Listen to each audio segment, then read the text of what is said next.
Hello, students, and welcome. So today we're going to tackle a really important topic from our Unit 6, electromagnetic induction, and that is motional electromotive force.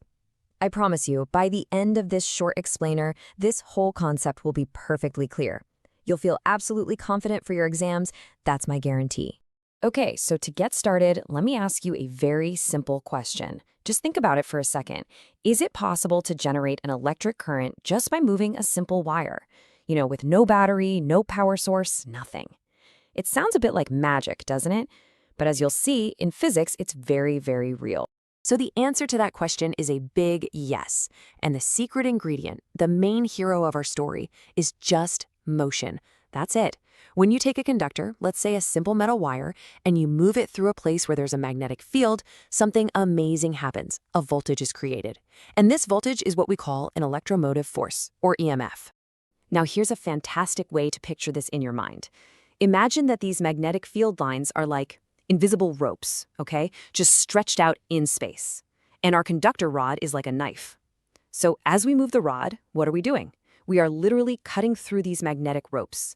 And this cutting action, it gives a push, a force, to all the free electrons that are just sitting inside the wire. And this push forces them to move. And tell me, what is a flow of electrons? It is exactly what we call an electric current.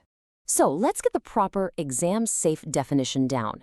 This EMF, this voltage that gets created only because of the conductor's motion inside a magnetic field, this is called motional electromotive force. It's that simple. The name itself tells you the whole story, nah? It's an EMF that comes from motion. Now, for your exams, the most crucial thing is this. This entire physical phenomenon can be perfectly described by one very simple and very powerful formula. Epsilon equals BLV. Please make a good note of this. This one formula is the key to solving most of the numerical problems that will come from this topic. All right, let's quickly break down what each of these symbols means, just to be sure. This epsilon, is our induced EMF, and we measure it in volts. You can just think of it as the voltage that is being created. B is the strength of the magnetic field, which is measured in Tesla. L is the length of the conductor, but remember, it's only the length that is actually moving inside the field. And V is, of course, the velocity with which the conductor is moving. Okay, so we have the formula. But, in physics, it's always better to understand where these formulas come from, right? It just makes your concepts much, much stronger. So let's take a quick look at how this beautiful formula is built from the basic principles we've already learned. So just look at this setup. It's exactly like the one in your NCERT book. We have this U-shaped trail and a movable arm PQ, forming a rectangular loop. Now, first step, what is a magnetic flux phi through this loop? It's simply the magnetic field B multiplied by the area. And the area is length L times this distance x. So phi is BLx. Simple. Now, as we move the arm PQ with some velocity v, what is changing? The length x is changing. And if x changes, the area changes. And if the area changes, well, the magnetic flux is changing. And what did the great Faraday tell us in his law of induction? He said that the induced EMF is equal to the rate of change of magnetic flux. So when we differentiate BLx with respect to time, B and L are constants and dx by dt is nothing but the velocity v. And there you have it. The magnitude of the EMF is BLV. Beautiful, isn't it? Let's just quickly apply this with a very simple numerical. Let's say we have a wire. Its length is 0.5 meters. It's moving at a speed of 2 meters per second inside a magnetic field of 0.1 Tesla. So the question is, what is the induced EMF? Well, this is a very straightforward direct application of the formula. We just write down epsilon equals BLV. We put in the values. B is 0.1, L is 0.5, and V is 2. A very simple multiplication, and we get our answer, 0.1 volts. See, once the concept is clear, the numericals really become very, very easy. Now, this next part is very, very important for all of you. Let's talk about the common traps, the common mistakes, the silent killers, where so many students lose marks in their exams without even realizing it. So please pay close attention here. The number one mistake, the biggest misconception, is thinking that if you just place a wire in a magnetic field, current will start flowing. No, this is completely wrong. The most important word here, students, is change.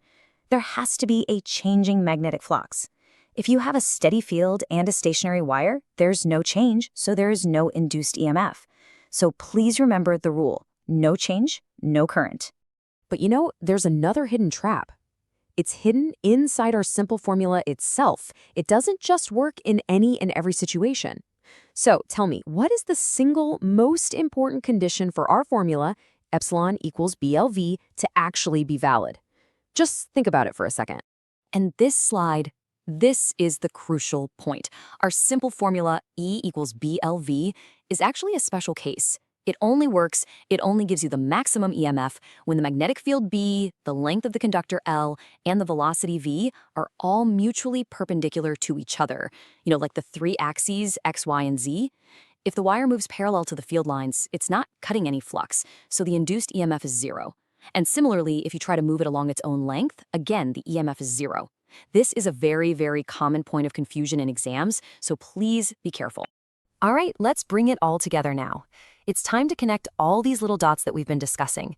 We'll do a quick summary and revision of what we've learned and also see how it fits into the bigger picture of physics. So far, we've explained motional EMF using Faraday's idea of changing flux, right? But there's another, equally beautiful way to look at it. And this view connects this topic all the way back to something you have already studied in a previous chapter, the Lorentz force. Just look at this diagram. Our conductor is full of free electrons, right? Now, when the entire wire moves with velocity v through a magnetic field B, it means every single electron inside it is also moving with that same velocity. And because these are moving charges in a magnetic field, they will experience the Lorentz force, given by F equals qv. This force acts like a tiny engine inside the wire, and it pushes all the negative electrons to one end of the wire. This leaves the other end with a net positive charge. So what do we created? A separation of charges. And this separation of charges is nothing but a potential difference across the ends of the wire. And that potential difference is our motional EMF. Two different explanations for the same amazing phenomenon. So let's do a final super quick revision. Point number 1, motional EMF is produced when a conductor moves and cuts through magnetic field lines. Point 2, the key formula for your exams is epsilon equals BLV. Point 3, you must remember the perpendicularity rule. B, L, and V must be at 90 degrees to each other for this simple formula to work. And finally, point 4, this entire phenomenon can be explained beautifully by both Faraday's law of induction and the Lorentz force on the charge carrier. And this leaves us with one final big question to think about. We've just seen how to create a small voltage by moving one little wire, one single time. But how could we take this simple idea and build a machine that does this continuously, again and again, generating enough power not just for one bulb, but for an entire city? Well, that very question leads us directly to our next big topic, the AC generator. Think about that. I hope this was helpful for you. Keep studying hard.